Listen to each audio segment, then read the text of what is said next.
from fire. Starting out, we dipping, that's when you be hearing sirens. Welcome back, everybody. Choppin with Screw. You already know this. This is Chop.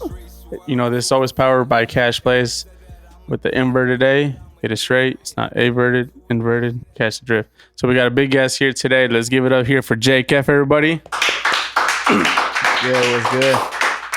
So I want to give a quick shout out to the team behind the camera, man. It's probably like the 17th, almost 20th episode, and we're going strong, man. So I appreciate Jake F. I'm just gonna go give it to you real quick. Just give yourself a little introduction.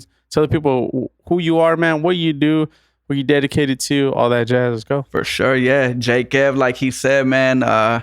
Born and raised South Tucson, Arizona. South Phoenix now. Shit for the last half of my life. So just out here, you know, young spitter, bro. That's all I try to do. Make good music, real music. That's what it's always been, you know. So just on this journey like a lot of other people, but trying to elevate every day, man, for sure. Okay, and then you're actually the first person on the episode that's probably not from here, but not from Tucson though. So what brings you from South Tucson? Well, I mean, I moved out here when like during high school type shit. My mom and them, you know, I ain't really have a choice. So I didn't want to move out here when I first did. I was super against it, but that's just because all I knew was Tucson, you know what I mean? Yeah. But I mean, it's literally an hour up the street, bro. Moved out here, did high school, shit like that. Moved to the south side out there, and shit, that was another home to me. So that's what brought me out here. But shit, once I, you know, really got into the groove of the city and really tapped in, I'm like, for sure, I ain't never going back. Like, this is really where it's at, you know? Arizona to the death, though, for sure. Regardless, yeah. Phoenix, Tucson, it's all same shit. I feel that, man. The love for easy music I hear is heavy, man. Yeah, yeah. And I'm going to tap in a little bit after that, but just real quick. So from South Tucson, moved out here, but during that time, we talked a little bit that you were doing music beforehand, right? Yeah, yeah, so you've been doing music, she said, from you were 8 years old? Yeah, that's probably when I like really started. That's when we started like recording, you know. I mean, it was nothing official, but we had a little tape recorder. We would have the first little demo tape we had, it was a Mace demo tape, and it had like a single. Back then, demos came with the single, the radio edit, and the instrumental, like on a CD. And that's we had a Mace demo tape with an instrumental. Me and my brothers, we had a tape recorder, played that beat, and we made like 5 different songs on the same beat. All right, so real quick, so you said you were making music off of Maze? Yeah. So let's go back a little bit. Let's explain, and this has never been explained. Like, what was the hardship of music back then? Right. Yeah. So exactly, like I was 8, 9 years old. Back then, we didn't have the internet like that. Like we was talking about, we didn't have LimeWire, nothing, SoundClick, none of that. Yeah, especially now, YouTube, none of that existed at that point. So the only way that we could get beats was certain artists would put out a demo tape, which was like 3 tracks, and it would be the dirty version, the radio edit, and then the instrumental. So that's what we only had the Mace demo at the time that we wanted to start rapping, you know, making music. And the demo had the instrumental. So we took that one instrumental, we would put it into the radio, TV, whatever, you know. So yeah, that's what it was. We had the demo tape, took that instrumental off of that, and then we would just set a tape recorder up next to the TV or whatever speaker it was playing off of, or we would write songs to that instrumental, you know. But at a certain time, that was the only demo we had. So we would make like 5, 6 songs to that one beat, just different songs, you know. But then we started figuring out like multiple artists would do that. You could go to Best Buy or all that, you know, all them stores, even Target, Walmart, all that shit. And you could buy their albums, or certain people would put out their demo tapes or their demos in stores and shit. And so we started buying shit that way. And that's how we first started getting instrumentals or beats to rap on. So crazy shit for sure. So y'all heard all that. that was a long process. So compared to now, where, you know, you go to like, you know, you can go to YouTube, BeatStars, really wherever, get the beat, hit the studio, and literally just play it like that. Yeah. So it wasn't that easy back then. So right, for sure. So it's crazy how like not even technology has, you know, improved, but shit, sound freaking Yeah. music making. Exactly too, yeah, because then Yeah. it went to like SoundClick. That used to be the spot for beats, like when MySpace and shit like that was around. You know what I mean? Yeah. Like SoundClick was just like a YouTube for beats. You know? Yeah, and then in MySpace, you always had like a profile or like a Exactly. you had a profile. You put your music on. Yeah. I never had a MySpace, as a matter of fact, but from what I've heard is, you had a song and stuff in your profile. Yeah.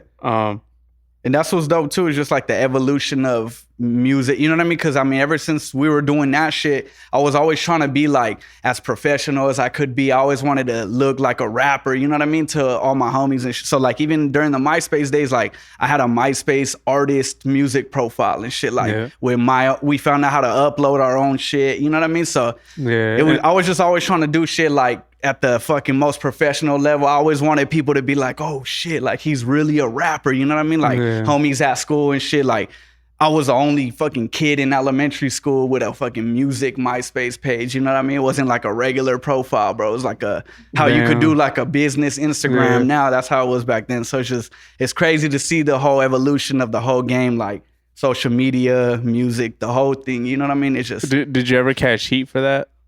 Nah, not really. I mean, my parents, my mom, she always been supportive, bro. My mom always, even since we were younger with the tape recorders and shit, like she was always supportive, bro. I love her for that shit. But it's just funny, like once they found what the music was really talking about, because when I was younger, bro, especially like we were in the hood, I was talking crazy shit, bro, like fucking murder music, bro. But I was like fucking 8, 9, 10 years old, you know what I mean? Like, so it was all fake as fuck. Boy, what you know about murder? Yeah, you know what I mean? So it's like, but it's just crazy as hell though to just see like the whole evolution and just know like the game keep changing, bro. You just got to keep adapting with it though in every aspect of it. Yep. And then we talked a little bit after that. So then it came the evolution of like how music was downloaded into computers. So now this is all computers. So So this is where like the epitome of getting a virus was, you had all these platforms like BearShare, LimeWire. Yeah. And for sure.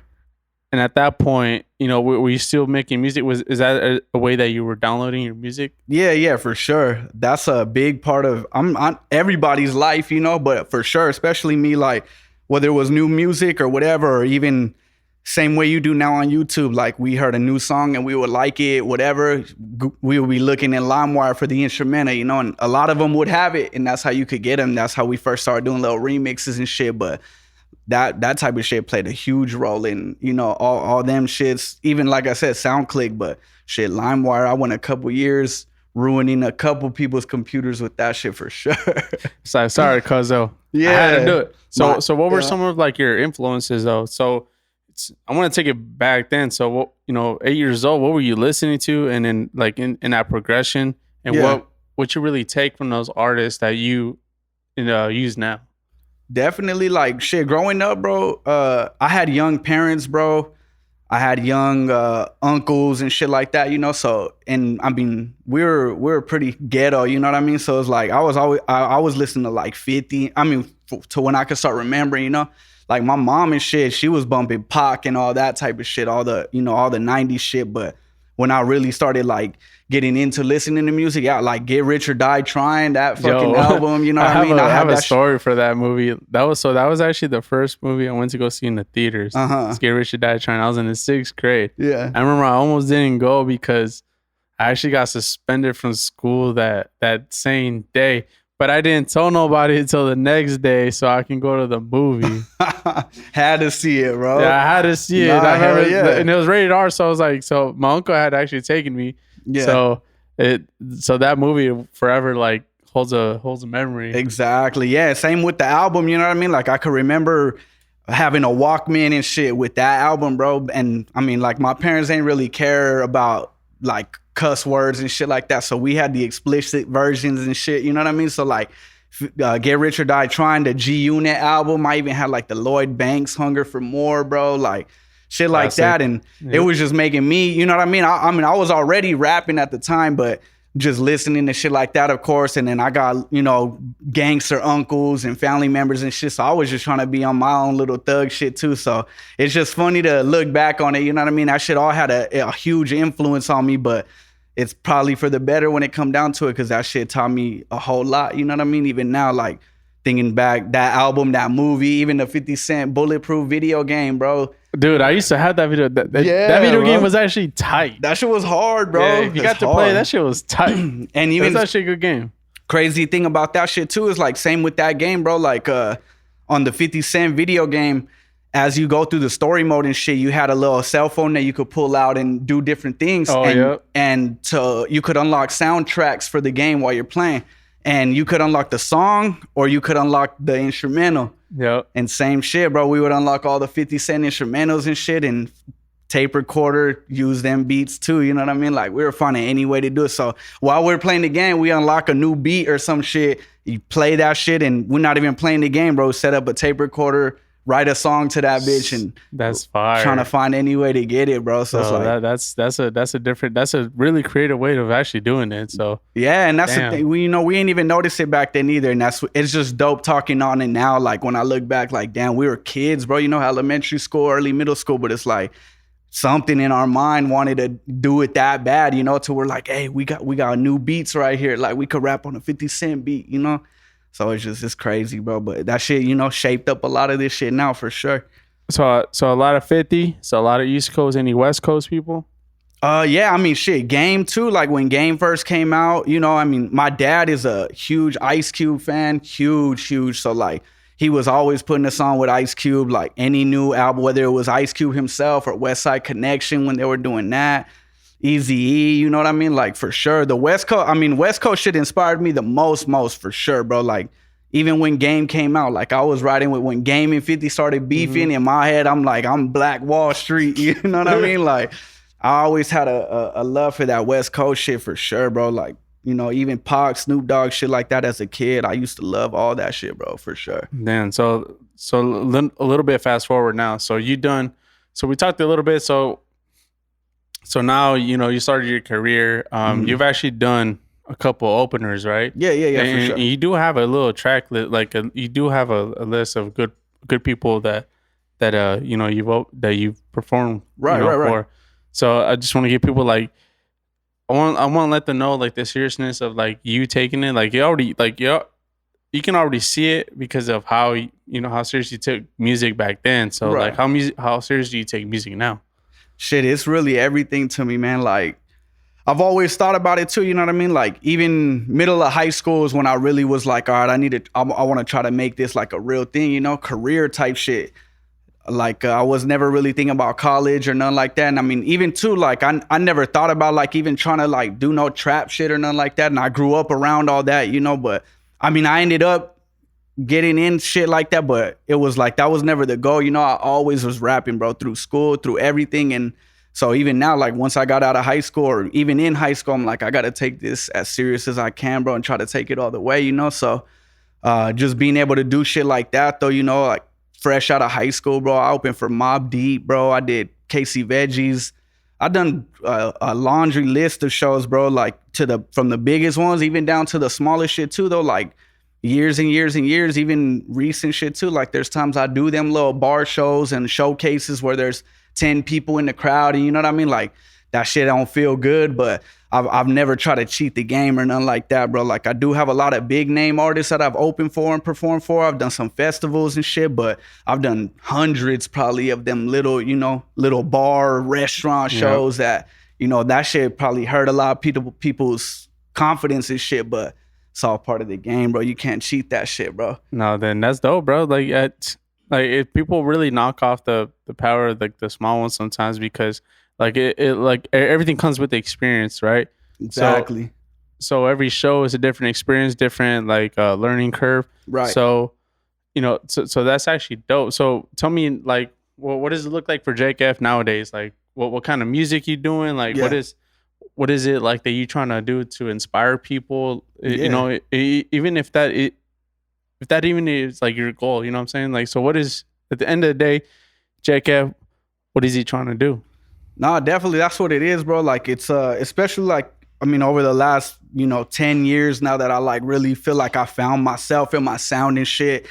It's just like lifestyle music, bro. Like I've always tried to talk about shit that I really do, shit that, never try to tell a lie in any of my raps ever, bro. And like, if it comes to inspiring other people and shit, it's just like, you could really do, you know what I mean? You could be your own artist without all the extras, you know what I mean? Like, yeah, I have gone through some shit myself that might be cool to put in the music and shit, you know what I mean? But like, even people who don't get involved with any type of that street life or nothing like that, bro, like, this music shit is just music, bro, and that's really what it comes down to. So it's like, you could feel inspired from any type of genre of music, any type of, you know, anything. There's a song for any situation, any type of feeling that you're feeling, you know? So that's all it is now, just trying to stay true, keep rapping about what I'm really living about, and, you know, just keep trying to progress. And hopefully that could, you know, show other people too. Cause there's a lot of people too that like might personally know me, but sometimes, you know, some people don't reach out to me or something because they feel like I'm not, I think of myself in a different way or some shit, you know what I mean? But it's like, we're all people, bro. I'm the same ass person I always been, you know. I keep in touch with people from my childhood, shit like that. So it's like, you just, you know, do what you want to do, bro. And you could really go get it by just being you. And I want to tap into that just in a little bit. I just want to, you know, let people know, like, you know, where you at in your career and, you know, music wise. Right. So, you talked about like, so you mentioned about, you know, your raps being true. So I actually just saw your last video that you had was called, don't tell me, it is called Testify. Yeah. The one with the pink shirt. Yeah, you were at a park in or the park. something? Yeah. So, and there was one bar specifically that you talk about, like you do something like you shop at Foot City. Right. So I want you to give me a little bit of background on that bar. Yeah, that's just exactly, you know, like what I've been saying. It's just like I never want to make myself feel like better than anybody, for one, you know, like I like to live a fly lifestyle, you know what I mean? I do like to do fly shit, fancy shit. I like to go eat at fancy restaurants and shit for all them times that we couldn't do that, you know, but at the same time, like, until music got me like really out in the hills or some shit, I'm never gonna sit here in front like I'm just this, you know. I go through it too, you know what I mean? I work a job too, I get a paycheck, you know, like it's not always all, you know, up for me. So it's like, just saying, like that bar, you know, like I'm still on the block, bro. I live on 32nd Street in Southern, bro. Same place I've been living for almost 10 years now. I still shop at that Food City. I go to the liquor store right on the street, you know. I hit the Jack in the Box late at night sometimes, you know.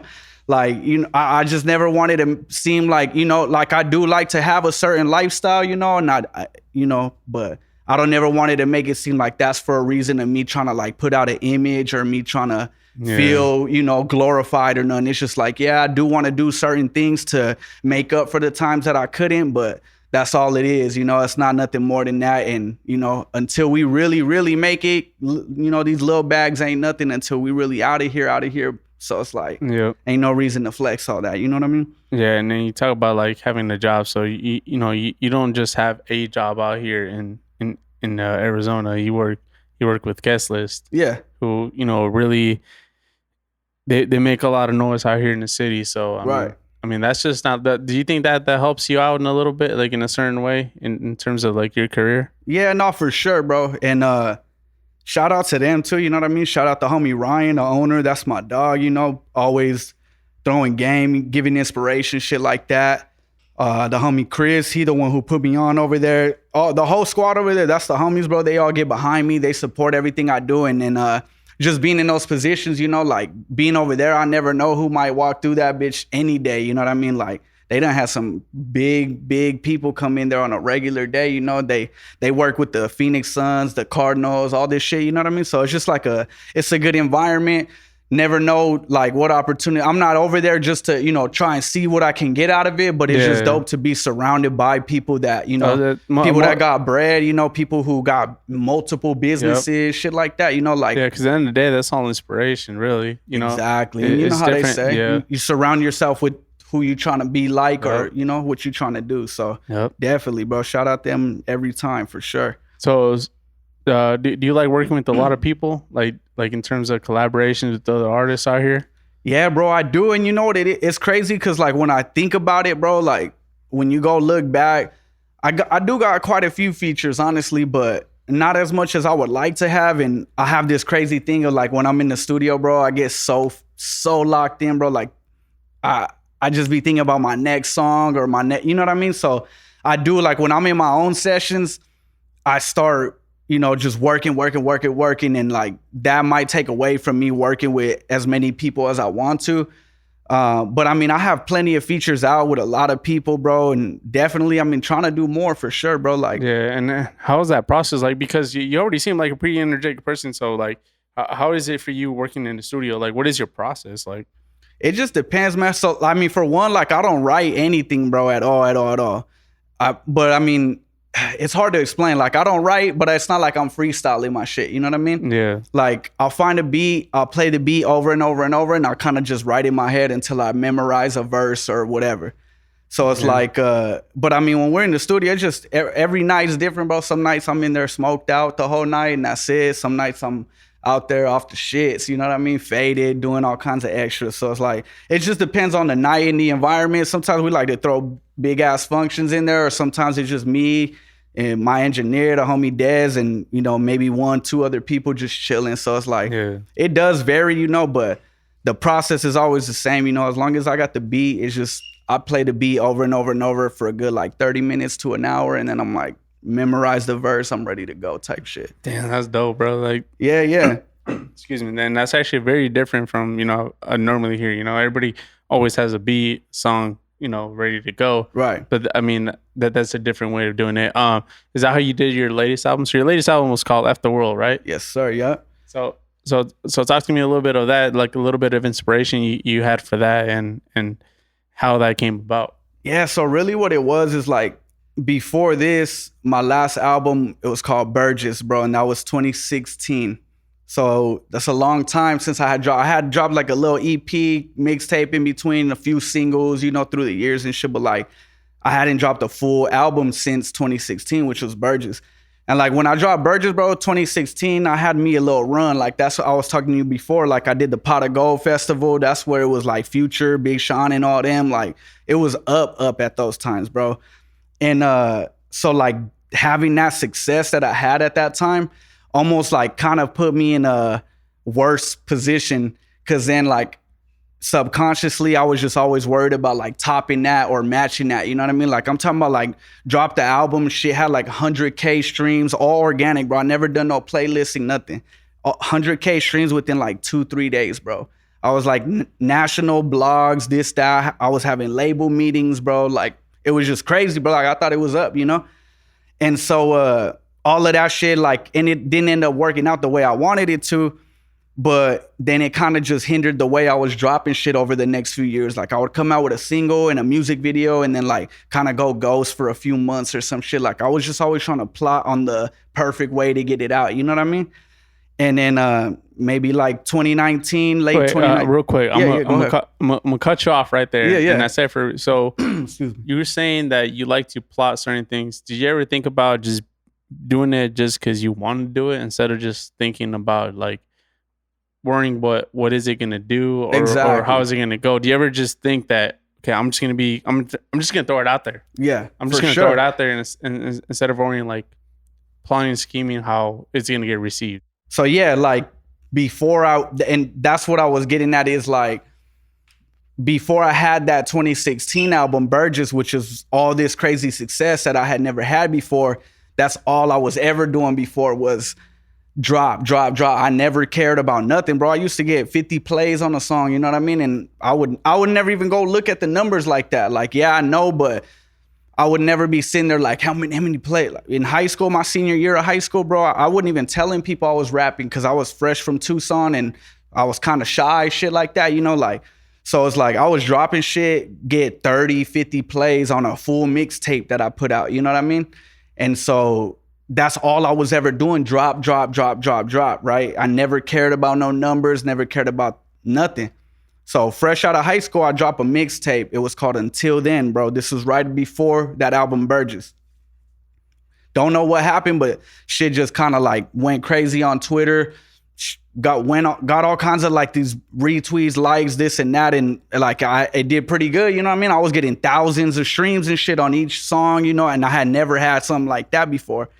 So I was just like, okay, this is crazy. I gotta follow it up, So right after that, that's when I move out. I'm on the block now. Now we're trapping heavy, bro. Like I'm really living crazy ass life, bro. And that's when I made Burgess the album 2016, you know. I graduated high school 2013, moved right out the crib, went straight to the hood again, started doing, boom, 2016, I dropped Burgess. And like I said, the success that it got, I had never seen before, bro. And like, again, I had labels hitting me up, you know, labels calling me, trying to link. I had label meetings at Lolo's Chicken and Waffles, bro. They asked me where I want to meet up at. I told them Lolo's Chicken and Waffles because I never done some shit like that. You know what I mean? Yeah. I just wanted me some good fucking food, and I didn't know. You know what I mean? So couple different label meetings though, you know, and like they first booked me on the Arizona Hip Hop Festival back then. This is all 2016, bro. Like shit is going crazy for me. And so after I get all that success, in a sense, you know, success to me, it's not like I was out here big or nothing, but like I was, you know, I'm getting listed on blogs and shit. This is 2015, 16 when blogs are a huge thing, you know, like shit like that is just crazy. So it's all going up, going up, going up. So then now after that shit, you know, like I got to think of my next move. Now I'm in a whole different mindset of like, okay, how am I going to match that, top that? When before I never cared about no numbers. I never cared about nothing, bro. I would just record some shit, make a cover art myself, put it out. And I don't care if that shit got 20 plays, 100 plays, whatever. I'll drop another one next week, you know? But now after seeing all this label shit and all that, you know, like I'm at a higher level now. Now my mindset has shifted to like, okay, shit, like I got some traction going. How am I going to match that or top that? Because now this is more real to me than it's ever been that I could really make it a career when I'm, you know, pot of gold shit. Like that's thousands and thousands of people, label meetings, shit like that. Like calling my mom, you know, I had labels calling my mom. I wasn't even 21 yet. They're calling my mom, trying to, you know, talk to my mom about me and shit, telling me I need lawyers, this, that, and the third, you know? So it's like, they put me in a new headspace of where it's like, this shit is real, bro. So now I always took it real my whole life, but I got to take it a different realization. Exactly, bro. So that's where, but again, that shit might have came back to hurt me because for the longest time, it's all I'm overthinking now is like, damn, is this going to be one of them hits? Is this, you know, whereas to before it's just like, whichever one sticks is going to stick. If it don't, it don't, you know? Was that your mindset with this album though? Yeah, for sure. And that's the thing too, is like once I started recording a couple songs, and I mean, even this album was a good like year and a half in the making. I recorded a couple songs, dropped one as a single, did a little music video, but then I was like, all right, bro, you know what? Like it's that time again. It's been years since I've had a full album like that. The last one did that, and like, instead of running with it, I low-key, like I said, I low-key let it hold me back a little bit. So I was like, let's, you know, really lock in, get a concept for an album and lock in that way instead of just keep recording songs. And what was that concept? To me, it was just F the world, like, and not even more so like fuck the world. It was like F the world, like Jake F the world. Like, we need to bring Jake F to the world, because I've been kind of fucking holding that shit to myself for the longest, you know? So it's like, it was like in a little sense, like to me, like my fuck the world, like I'm gonna do this no matter what. Yeah, because that's what the letters say, but you spell it EFF. So EFF, exactly. So that's why I wanted to tie my name into it. So it's not more so a jab as in like, nah, fuck everybody who ever doubted me. It's more just like, I know what it is, so let's bring Jake F to the world now. Like, and not only did you follow that up with I think you followed it up with some merch. Yeah, exactly. Yup. And we talked about a little bit about that earlier. Yeah. Shout out to Heavy Steppers, bro. My dog Mav.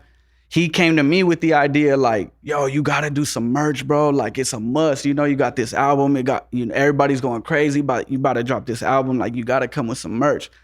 So he got his own brand or whatever. He does some designing and shit himself. So I'm with it, of course, you know, like, that's part of the game, you know, part of the campaign, merch, you know, visuals, whatever the case. So he came to me, he's like, oh, well, what do you think of as an idea?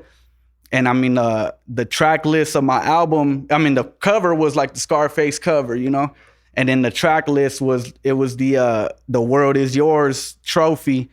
So we wanted to incorporate it, still make it something to do with the album, but then still make it something like fashionable that people could still wear without it just saying like Jake F or some shit. You know what I mean? Like, I don't want it to be like on no fanboy, like you got my name on you, you know? I wanted it to be like a real little fashion piece that you could wear no matter what, you know, without feeling like, yeah, oh no, that's my homie. So I kind of gave him a little bit of an idea, but he went and executed the whole design himself.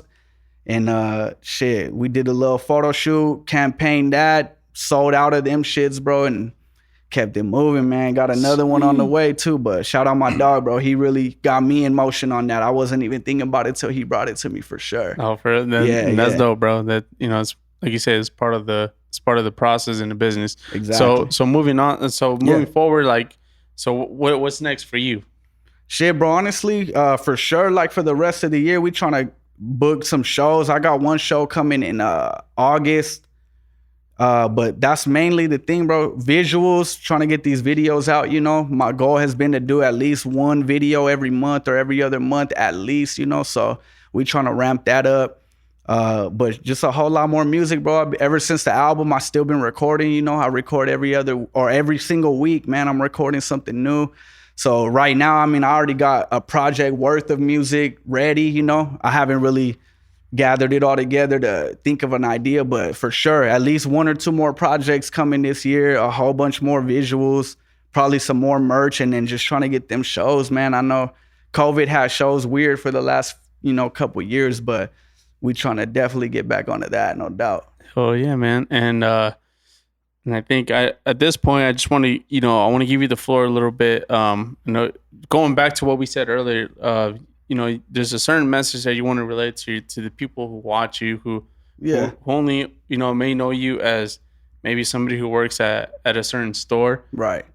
But at this point, like, I want you to tell the people, man, like, what is it, you know, tell them about you, man. Yeah. Like talk your shit. Like, what is it that you want to convey to everybody who's going to watch it, is going to, you know, really listen. Right. And then tap in. Yeah, nah, man. It's just shit. We just want to win, bro, you know. I'm all about, like, positive lifestyle and shit, and, you know, really just living what we're talking about, you know. I ain't never one to hate on the next man or nothing like that. So it's really just trying to spread that positivity. That positive shit is really a lifestyle, you know. And that's really what I've been on for the past few years, bro. Like I'm over like the politicking. I'm over the worrying about the number, shit like that. You know what I mean? Like, I just believe if motherfuckers is working hard and you stay at it, good things gonna come. So that's really what I'm on right now. Like, trying to tap in with as many people as I can, you know, branch out, shit like that, and just keep feeding this music, you know. And to the people who support me like that, you know, people who've been supporting, some people been around for years of this journey, you know, and that's love to me. And, you know, people who have just came onto this shit is love too, you know. But it's just, like I said, you know, we don't ever want to tell no lies. We don't ever want to fucking glorify no weak shit, bro. It's just, you know, trying to stay cool, stay on some fly shit and some real shit, and keep it pushing, bro. Keep elevating in whatever anybody do, you know? Yep. And with that being said, man, y'all heard Jake F. Efftheworld's out right now on every platform. Go make sure you go check them out. Yes, sir. Go ahead and drop your links, man. Go ahead and. Yeah, no, Jake Stacks Cake on Twitter, Instagram, Jake F AZ on TikTok, Jake F, JakeEff. You could look that up on any streaming platform. All my shit, SoundCloud, whatever other platform you got, man, YouTube, all that. Yeah, tap in, man. Shout out you for sure, you know, for having me. I really wanted to come do this. Cash Play, shout out y'all, you know. It's been great hospitality, man, and I'm just glad I got to come up here and chop it up with y'all for real. Oh yeah, man. I appreciate you, and then I look forward, you know, working with you, you know, in the future as well. And then I appreciate everybody who's been watching, man. Yeah. Thank you. You already know I'm gonna give you guys the best. Jake F. Right. You already hear it, man. And this ain't it. Nah, we got something else for him, right? Yeah, we got one more thing for him. A little song. I'm about to do a little cut off the album, bro. It's called 110 Times. Y'all might know it. If not, shit, vibe out with me. I'm about to find out. Let's get it. Let's go. Hell yeah. Hell yeah.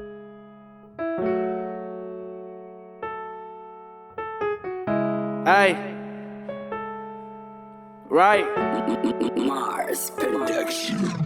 Look. No, it's Efftheworld till we Efftheworld, right? Chop it with Screw. Shout out Cash Plays. You know what it is. Jacob. La.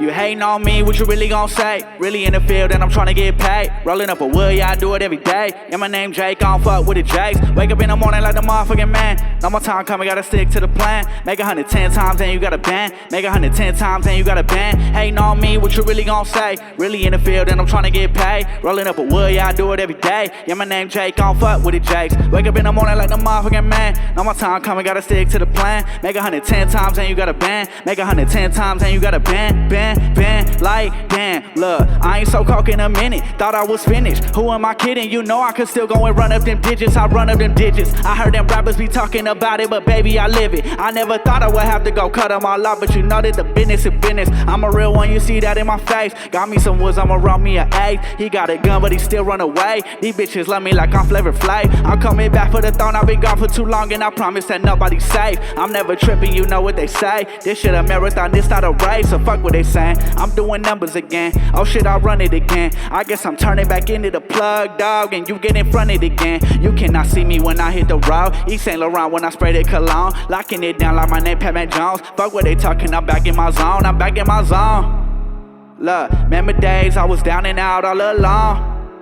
Look, I ain't had nobody calling my phone. Ay, nowadays they wanna know what I'm on. Blowing on strong. I'm a bad boy like my name Sean Combs. Hating on me, what you really gon' say? Really in the field and I'm tryna get paid. Rolling up a wood, yeah, I do it every day. Yeah, my name Jake, I don't fuck with the Jakes. Wake up in the morning like the motherfucking man. No more time coming, gotta stick to the plan. Make 110 times and you got a band. Make 110 times and you got a band. Hating on me, what you really gon' say? Really in the field and I'm tryna get paid. Rolling up a wood, yeah, I do it every day. Yeah, my name Jake, I don't fuck with the Jakes. Wake up in the morning like the motherfucking man. No more time coming, gotta stick to the plan. Make 110 times and you got a band. Make 110 times and you got a band. Yeah, you know, it's Jake, man. Shout out Couch Play, shout out Choppin with Screw. You know what it is. Let's get it.